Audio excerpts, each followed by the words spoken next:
বোমায় বিধ্বস্ত বাড়ির ধ্বংসস্তূপের উপরে বসে গাজার এই হতভাগ্য পিতা দেখাচ্ছিলেন তার আদরের ছোট্ট শিশু সন্তানের জামা।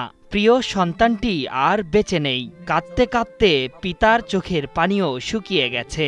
তিনি এখন ইসরায়েলের বোমার অপেক্ষা করছেন, যে বোমা হয়তো তাকে পৌঁছে দেবে তার মৃত সন্তানের কাছে। হয়তো পরকালে আবারও দুজনের দেখা হবে।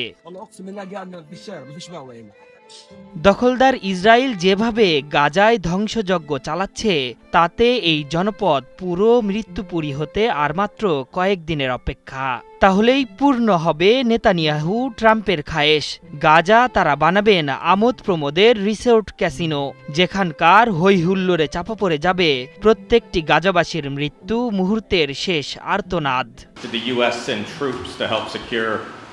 ক্যামেরায় ওয়াও, স্টাইল দেখাও, Xenon X21 পারলে ঠেকাও। অবরুদ্ধ গাজাকে মৃত্যুপুরী বানিয়েই ছাড়বে দখলদার ইসরায়েল। আর শিশুদের জন্য পবিত্র ভূমিটি নো ল্যান্ডে পরিণত করতে মিশনে নেমেছে তারা। সেই লক্ষ্যে গত 18 মার্চ ভোররাতে যখন সেহরির প্রস্তুতি নিচ্ছিলেন গাজাবাসী, তখন যুদ্ধবিরতি চুক্তি লঙ্ঘন করে ব্যাপক বিমান হামলা চালায় দখলদার বাহিনী। সেই থেকে আজ পর্যন্ত দিনে গড়ে 100 শিশু হত্যা করছে দখলদাররা। মানবতাকে বুড়ো আঙুল দেখিয়ে রক্তহোলিতে মেতেছে নেতানিয়াহু প্রশাসন। পবিত্র মাহে রমজানে কাঁদো কাঁদো কণ্ঠের আজান সামাজিক মাধ্যমে ছড়িয়ে পড়েছিল, যা গোটা মানবজাতির বিবেককে নাড়িয়ে দিয়েছিল।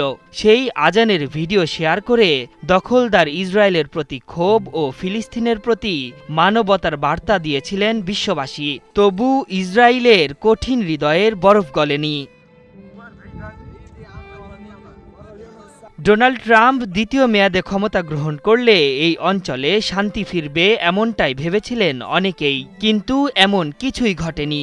উল্টো তাদের উস্কানিতে আক্রমণের পরিমাণ আরও বাড়িয়েছে দখলদাররা।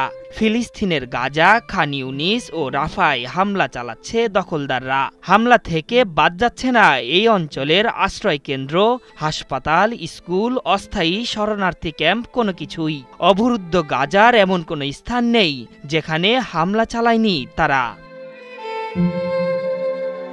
শনিবার জাতিসংঘের ফিলিস্তিন ত্রাণ বিষয়ক সংস্থা UNRWA এর বরাতে এসব তথ্য জানিয়েছে আল জাজিরা। এদিকে সংস্থাটির প্রধান ফিলিপ লাজ্জারানি মাইক্রোব্লগিং সাইট এক্সে এক পোস্টে বলেছেন, ইসরায়েল অবরুদ্ধ অঞ্চলটিকে শিশুদের জন্য নো ল্যান্ডে পরিণত করেছে। ছোট জীবন এমন যুদ্ধে সীমিত হচ্ছে যেটি শিশুরা তৈরি করেনি। এটি আমাদের সাধারণ মানবতার ওপর কলঙ্ক। সম্প্রতি মধ্যস্থতাকারী মিশর ও কাতারের কাছ থেকে প্রস্তাব পেয়ে যুদ্ধবিরতির প্রস্তাবে রাজি হয়েছে ফিলিস্তিনের প্রতিরোধ যোদ্ধারা। তাদের দাবি, শান্তি আলোচনায় আমরা কাতার ও মিশরের কাছ থেকে প্রস্তাব পেয়েছি, সেগুলো আমরা ভালোভাবে পর্যালোচনা করে দেখছি। আর যেসব বিষয়ে আলোচনা হয়েছে সেখানে বাধা হয়ে দাঁড়াবে না দখলদার ইসরায়েল।